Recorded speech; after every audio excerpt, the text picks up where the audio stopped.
Hey, what's up everyone? My name's Wes. Watch the furries,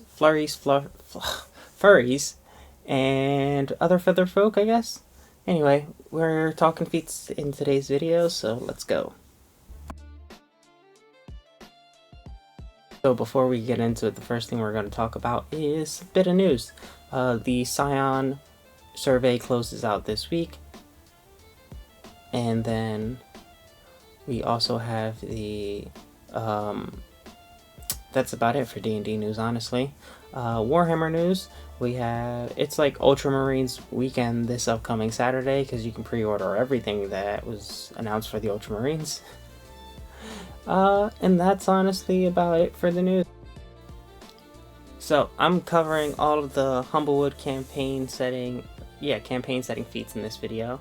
I'm not talking about the 4 that were introduced in Humblewood Tales, because that book also has 3 subclasses, so I figure I could do all of those in one video. I'm not going to do the subclasses for Humblewood Campaign because the Dungeon Dudes already did that, and I feel like everyone's watched that video. If you haven't, go check it out. So yeah, now we can get into it. We are going to start with the 2, feats with the prerequisites. There we go. And those prerequisites are having the glide trait. So a lot of the different species in Humblewood have the glide trait. You can kind of think of it like the Hadozzi's glide as well. I even think there's a class that can do the glide. As they're falling, they can kind of do the glide thing as well. So there's a few different options that could be able to take this feat. Our first feat is called Aerial Expert. That's going to let you, so you no longer need to move 10 feet before you do like a standing high jump or a long jump, and you can actually choose strength or dexterity for this. Our second part of that is going to be you can dash while you're like doing your glide/fly, which is honestly pretty cool. And then the last part of that feat is, you can freely change directions while you're in the air and gliding. And before you actually start your glide, you can move up 10 feet so you can gain altitude. And that's Aerial Expert. I mean, gliding's cool and all, but if you could just fly, you can fly. I haven't played a Humblewood campaign game or ran a Humblewood tale or anything yet, so I couldn't tell you how good this is. But that's what it does. If you could think of anything cool, let me know. Okay. So our next feat is Heavy Glider, same prerequisite, the glide trait. And what this does is it lets you glide while holding a heavy weapon or wielding a heavy weapon, as long as you're not encumbered. Now, I don't use the encumbrance rules. I don't know anyone who does. So that second part of that kind of pointless. However, the next part is super cool. If you land next to a hostile enemy after your glide, you can push them 10 feet away and knock them prone. So pretty handy. I mean, it also requires you to like be up in the air gliding. This will pair really well with the fighter subclass, the Dragoon, because that can actually let you launch yourself in the air. Or even with the other feat that you can just do with the standing high jump without burning movement. Either of those would be really good, and if you're a monk, then you're gonna have plenty of speed. So yeah, those are our 2 feats for the prerequisite. Now we can go into the other ones, and we're gonna start things off with Bandit Cunning. So what this does is, first, once per long rest, you can add your intelligence modifier to a saving throw, any saving throw. So yeah, that's pretty good, especially if you're like a wizard, artificer, or like a rogue with a high intelligence, bard, any class with a high intelligence, honestly. Just being able to add that to a saving throw is pretty good. Then the second part of this is if you take an action to make an investigation check against the creature, the DC is 10 plus whatever their challenge rating is.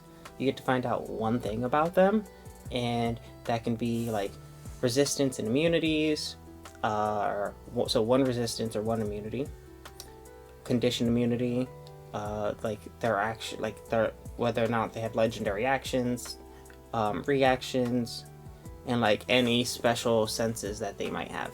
Whether that's like, you know, advantage on perception when it comes to smelling, stuff like that.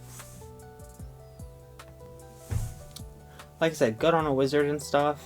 One thing that you'd probably hear is that I haven't mentioned any ASIs, and that's because these were written for 2014 species and subclasses and D&D and whatnot.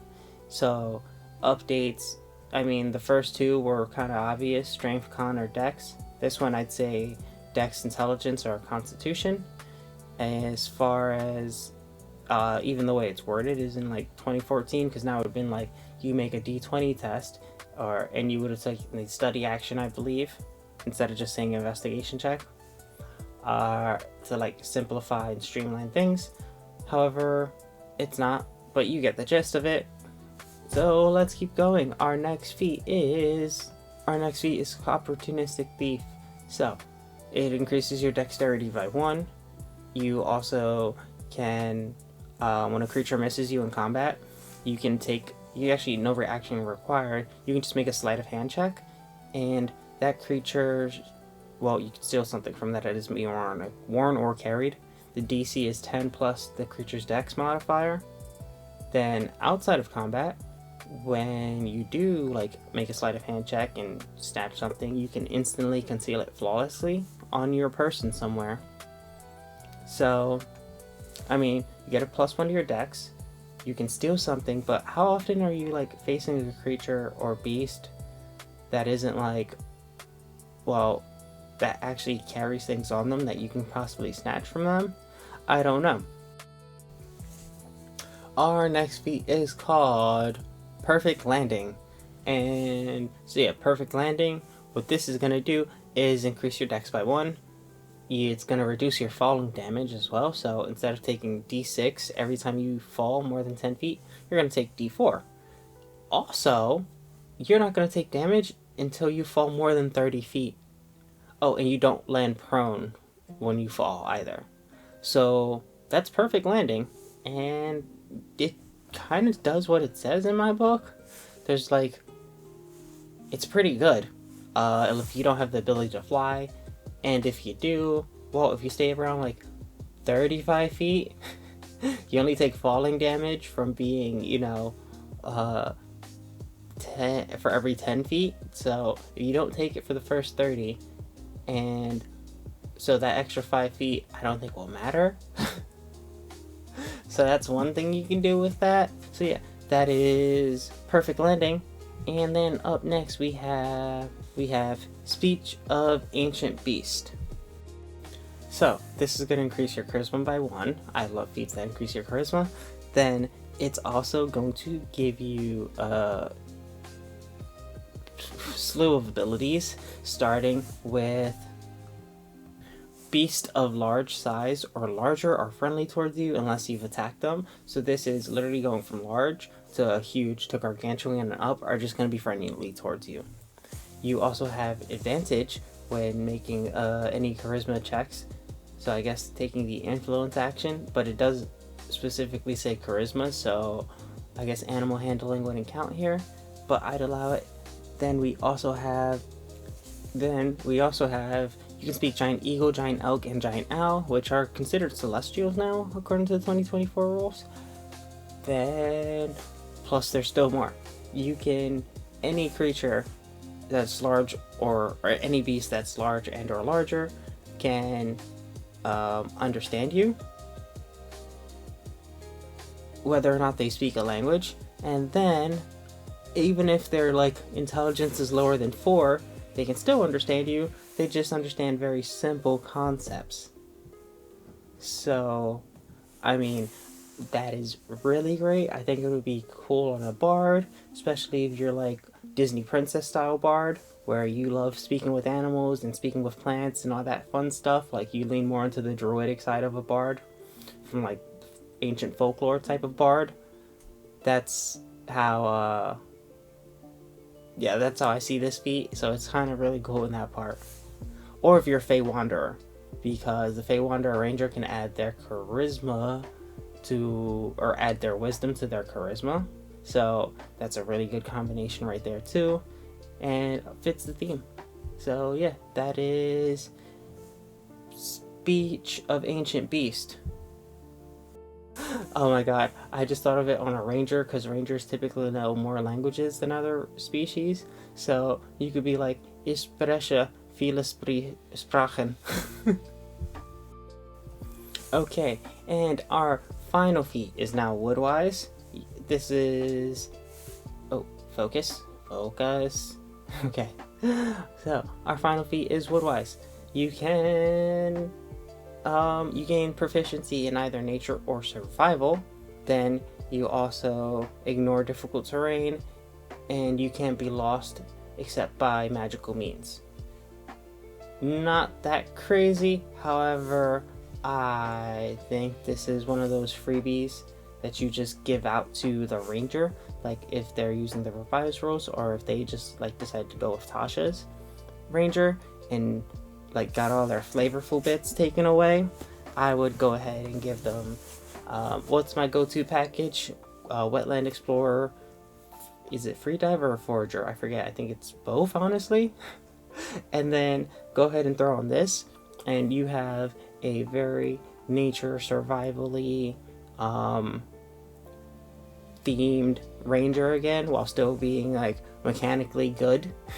So yeah, the Opportunistic Thief pairs really well from Magically Mysterious from Obajima. And do I have any other advice for any of the other feats? Not that I can think of. Just if you're gonna give them out for free, then don't give them the ASI bump. If you aren't gonna give them out for free and you're gonna just allow them, if a player decides to take these, just give them the appropriate, like, and those that don't bump your dex or your charisma increase. So like with Woodwise, I mean, it just sounds like you increase your wisdom by 1, but I would also go as far as to say it increases your wisdom. It just increases your wisdom by 1, honestly. That sounds like the best part of that. Good for a druid, good for a ranger, good for a bard again. But yeah, really good for just giving out to free for a ranger.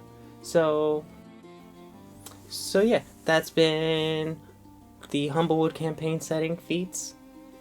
We haven't, like I said at the beginning of the video, Humblewood Tales will be a separate one, along with the subclasses. Those 4 feats and 3 subclasses will be done together. The species from Humblewoods will be done in another video as well. And yeah, so that's been me. My name's been Wes Where's the Fun. Thank you, and bye.